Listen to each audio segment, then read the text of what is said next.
ওগো মোদি, ও মোদি, তুমি না একটু আগে অফিস গেইলা, আবার কেন ফোন করলা? তোমাকে ভাতের বাটি তো আমি দিয়ে দিছি। তুমি কি কিছু ভুলে গেছো? আমি কি নিয়ে যাব? আচ্ছা হাসিনা, তুমি এই নিয়ে কতবার আমাকে বলছো যে তুমি দেশে যাবা, ক্ষমতা নিবা, আমার এখানে থাকবা না, অমুক তমুক।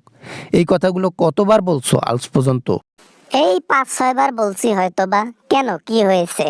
মানে আমাকে কি এখন দেশ থেকে বের করে দেওয়ার ধান্দা মান্দা করতেছো নাকি মোদি? তোমার ভাবসাব কিন্তু ভালো না। না, তোমাকে আর দেশে রাখা যাবে না।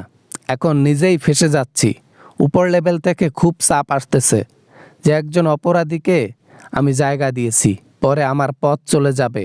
আমার ভয় লাগতেছে অনেক হাসিনা। ভয় পেও না স্বামী, আমি তো আছি। আমার ক্রিটিক্যাল বুদ্ধি দিয়ে তোমাকে ক্ষমতা টিকিয়ে রাখাবো।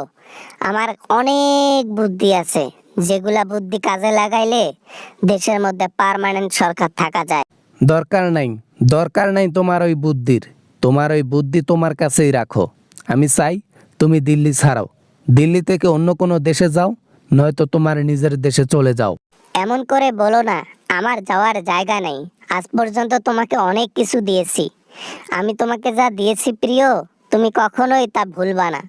প্লিজ এমন করো না। আমিও তোমাকে কম কিছু দেই নাই। বিপদের সময় পাশে ছিলাম, কাছে ছিলাম, বিপদের সময় জায়গা দিয়েছি। এখন বিপদ কেটে গেছে, তুমি তোমার পথ দেখো, আমাকে আমার মতো থাকতে দাও। প্লিজ প্লিজ দয়া করো, দয়া করো আমার উপর। এভাবে আমার উপর অবিচার কইরো না মোদি। মোদি, আমি শেষ হয়ে যাব মোদি। আমাকে প্লিজ বের করে দিও না মোদি। বের না করে দিলে উপায় নাই। সামনে আমার নির্বাচন। মানুষ জিজ্ঞাসা করবে ইন্টারন্যাশনাল অপরাধীকে মোদি জায়গা দিছে, ওইখান থেকে 10% ভোট যদি আমার কমে, এটাই আমার মাথা নষ্ট করাবে। আমি সেটা চাই না। তাই তুমি সময় থাকতেই চলে যাও। কিভাবে ভোট চুরি করে জয়লাভ করতে হয় সে টেকনিক আমি ভালো করে জানি।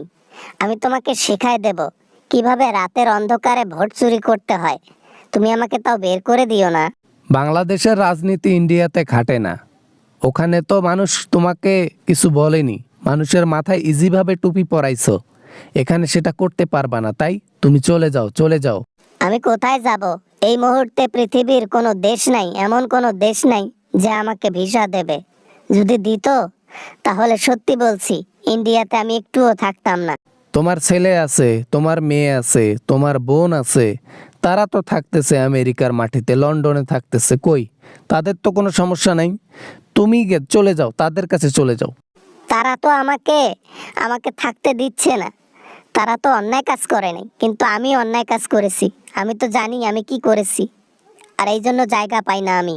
আহ হাসিনা, তুমি বুঝতেছো না আমি কি পেরেশানির মধ্যে আছি। তুমি চলে যাও তো চলে যাও, আর ভালো লাগতেছে না। তুমি চলে যাও দেশের মাটিতে, নইলে আমি কিন্তু দিয়ে আসবো তোমাকে। তোমার হাতে ধরি, তোমার পায়ে পড়ি, প্লিজ এমনটা করো না, এমনটা করো না। আমার সাথে অবিচার করো না। তুমি কি ভুলে গেছো তোমাকে পুজোর সময় কত আমি ইলিশ মাছ ফ্রিতে দিছি? তুমিও মনে হয় ভুলে গেছো যে তোমার বিপদের সময় 2 বছর 3 বছর হয়ে যাচ্ছে, তোমাকে জায়গা পর্যন্ত আমি দিয়েছি। ঋণ শোধবাদ। এখন তুমি তোমার রাস্তা মাপো। যার জন্য করলাম চুরি সেই বলে চোর। কার জন্য এত কিছু করলাম, সেই দেশ আমাকে আর রাখতে চায় না। হায় রে কপাল, আমার মন্দ কপাল।